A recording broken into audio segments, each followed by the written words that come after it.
This is Cheryl with DORN. I am one of the providers at our gun barrel site.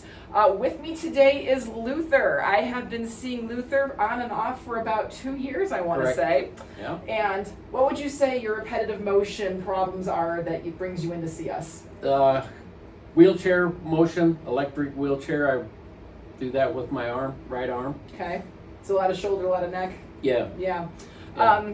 And at your job here, you do a lot of what during the day? Welding. Welding, so that's arms getting used a lot? Yep, arms All are right. getting used a lot.